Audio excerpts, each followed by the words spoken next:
¿Cómo están? Bienvenidos a todos ustedes. Arrancamos un nuevo micro de entrevistas para todojujuy.com en donde se tocan temáticas diferentes, ¿no? A las que le interesa a todo el mundo y que está muy bueno tocar, como es el tema del estrés, que es uno de los principales males de estos últimos años. Seguramente acá la licenciada va a coincidir conmigo. La presentamos entonces. Ella es la licenciada Soledad Iglesias. Muy buenas tardes, bienvenida. Muchas gracias por estar. Muchas gracias por invitarme. Vamos a aprovechar y vamos a hablar de esto que a más de la mitad seguramente nos está pasando. Sí, totalmente. Uno por ahí lo dice al aire, ¿no? Estoy estresada y demás, pero concretamente vos como profesional, como psicóloga, ¿qué es el estrés?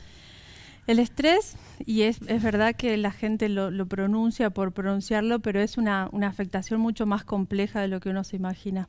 El estrés tiene que ver, y mira, te voy a dar una definición bien puntual, es una reacción normal, automática, inmediata y sistémica, que tiene que ver con poder generar en el organismo una respuesta de alerta y una alarma, porque la persona percibe, o el organismo en sí mismo percibe, un peligro o un riesgo o una amenaza potencial, ¿sí? Entonces acá yo ya te estoy hablando de que el estrés es algo que sí o sí tiene que estar. Te estoy hablando de que se activan un montón de sistemas en el cuerpo. Como un mecanismo de defensa, si se quiere. Es un mecanismo de defensa, de reacción que responde al instinto de supervivencia. Sin esta reacción no podríamos sobrevivir. Es un poco cruzar la calle y si alguien está viniendo rápido en el auto y está por atropellarme, esta reacción debe activarse para poder decidir si yo cruzo más rápido, me detengo, me paralizo o escapo de la situación o afronto y lucho contra el agresor, ¿sí? Lo que es interesante de este concepto, que ya se mete más a nivel psicológico, es que en un plano más emocional y psicológico se activa la ansiedad y el miedo. En un plano más inmunológico, que también forma parte de nuestro mecanismo de defensa, el cuerpo se proinflama, el sistema inmune se proinflama como para que en ese momento a mí no me pase nada y pueda realmente luchar contra el agresor, ¿no? En un plano neurológico, nuestro cerebro empieza a segregar un montón de sustancias que me predisponen a la alerta y a la hipervigilancia para que yo no pierda detalles de lo que me puede llegar a ocurrir. Y en un plano, que esto es interesante, endocrino u hormonal, que significa lo mismo, se empieza a liberar una sustancia que se llama cortisol. Esta sustancia viene de otra producción de sustancias, pero nosotros le vamos a llamar solo hasta acá para que podamos entenderlo. Es la que le avisa a todo el cuerpo de que podemos correr peligro. Entonces empieza a segregarse, le avisa a todo el organismo de que se ponga en el estado de defensa, que active su reacción del estrés, y una vez que se resuelve el estrés, que yo veo que ya resolví la amenaza y que no corrí peligro, todo se desactiva. Vuelve a su estado natural. Vuelvo a un estado de equilibrio, que es el natural que vos decís. Vuelvo a un estado de equilibrio y homeostasis interna. Hasta que me pasa algo nuevo, veo a una persona que no me cae muy bien, que digamos, se activa de nuevo mi respuesta de estrés, lo resuelvo y se desactiva. Y así vamos sucesivamente durante el día a día.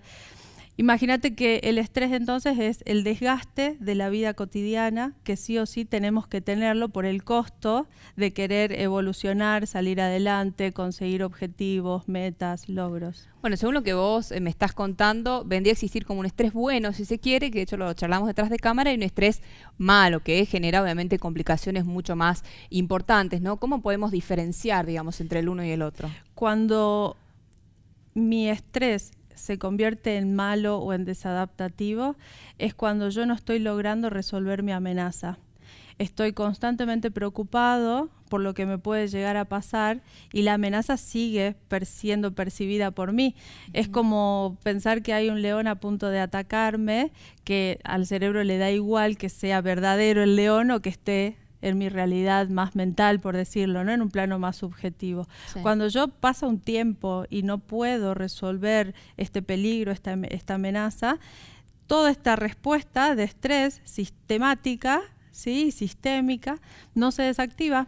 Entonces, mi sistema psicológico sigue generando preocupación, miedo y ansiedad. Mi sistema neurológico sigue segregando sustancias que me ponen más en hipervigilia, en hiperalerta. Mi cortisol se sigue segregando, por lo tanto voy a seguir activado en general. aparecen una serie de condiciones o características clínicas, por decirlo de alguna manera, psicológicas, que se asocian a la ansiedad. Son 3. La preocupación constante, y la preocupación es un pensamiento que tengo hoy acerca de lo que puede llegar a pasar en el futuro. O no, digamos. O Quizás. no puede llegar a pasar, y ahí está la clave en poder diferenciarlo. Es un pensamiento negativo que lo pienso hoy de algo que todavía no sucede. Esa es la preocupación. Y esta persona que ya no puede resolver su estrés bueno, empieza a estar preocupado todo el tiempo, constantemente. La emoción del miedo constante también, porque se prende de la preocupación, y hasta pueden aparecer síntomas físicos, ¿no? Claro. Que en un extremo son los ataques de pánico que conocemos generalmente. Sí, que también son uno de los males de estos tiempos, ¿no? Y licenciada, ¿cómo se combate el estrés? ¿Cómo puede ser una persona para volver a este estado de tranquilidad? Porque muchas veces sucede de manera aleatoria, ¿no es cierto? Que determinadas circunstancias nos provocan estrés. ¿Cómo se sale de esto? En principio hay que generar una evaluación del estado de la fuente, ¿no? De por qué se dispara todo esto, por qué la persona visualiza que hay un potencial peligro constantemente. Eso es fundamental. Primero, detectar cuál es el potencial peligro. Claro, la causa, básicamente, ¿no? Porque lo que me estresa a mí puede no estresarte a vos. Sí. Y al revés también, ¿no? Entonces, ¿cuál es la percepción que tenemos acerca de lo que nos pasa? Eso es fundamental. Y después si se puede, podemos notar de que en las personas con mucho estrés, con mucha ansiedad, lo primero que van dejando y abandonando o alterando son sus hábitos básicos. Duermen menos o tienen menor calidad de sueño, duermen menos o más o entrecortado. Empieza a alterarse en sus hábitos alimentarios, comen o mucho o poco o comen también desregulados. Abandonan las actividades de tiempo libre y de disfrute. Y abandonan algo que es una fuente de regulación del estrés, que es la actividad física. O sea, eso es cuando estoy estresado, lo primero que saco son ese tipo de cosas. Claro, que todo, ¿no? lo que nos hace bien, digamos, básicamente. Y es el primer paso para afrontar el estrés. Bien. Después hay una serie de tratamientos, hay protocolos puntuales para poder reducir y manejar el estrés desde la psicología, que se trabaja también muy bien con la nutrición, se trabaja muy bien con la medicina, se trabaja muy bien con endocrinólogos. Hay protocolos puntuales de reducción del estrés, porque como también hablábamos recién, si yo no logro manejar un estrés malo, esto puede desencadenar en enfermedades tipo crónicas, ¿sí? No solo emocionales y psicológicas, sino también médicas, obesidad, diabetes, fibromialgia, hasta en casos extremos el cáncer, ¿no? Claro, bien.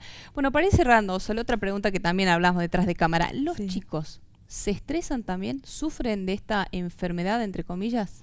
Sí, se estresan también, pero acordate que por suerte se estresan también, porque es el avisador de que estoy por correr un peligro, es como la señal de alarma. Ahora, ¿un niño puede no poder resolver un potencial peligro? Sí, puede no resolverlo, y eso hacer que se sostenga la activación esta de la respuesta de estrés.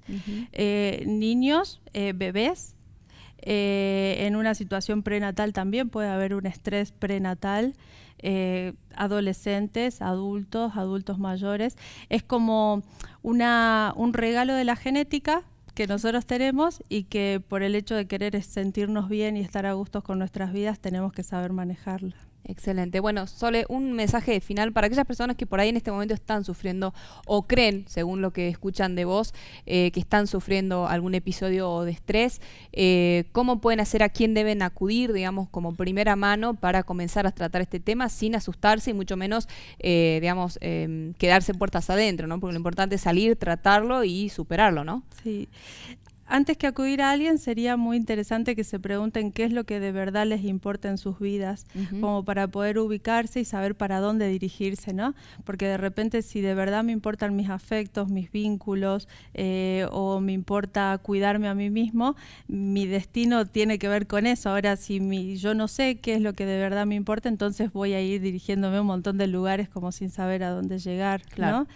Y después un psicólogo fundamentalmente es quien puede orientar mejor esta sintomatología cuando el estrés no se puede manejar bien y ya pasamos a un estrés desadaptativo, a un estrés crónico que también se le dice. Excelente. Bueno, licenciada Soledad Iglesias, como siempre, muchísimas gracias por venir. Gracias. Ojalá podamos nuevamente contar con vos. Y la verdad que es sumamente interesante este tema. Nos hemos deburrado varios y seguramente muchos van a estar prestando más atención. Muchísimas gracias. Gracias a vos, cuando quieras. Bueno, allí pasaba entonces la licenciada Soledad Iglesias, psicóloga, bueno, hablando un poco del estrés y de uno de los males por los cuales seguramente están pasando varios de ustedes. Bueno, a no quedarse en casa, salir, buscar ayuda, porque eso siempre nos va a venir muy bien, sobre todo pensando en nuestro entorno. Nos vemos hasta una nueva edición aquí en las microentrevistas para todos, jujuy.com. Muchas gracias.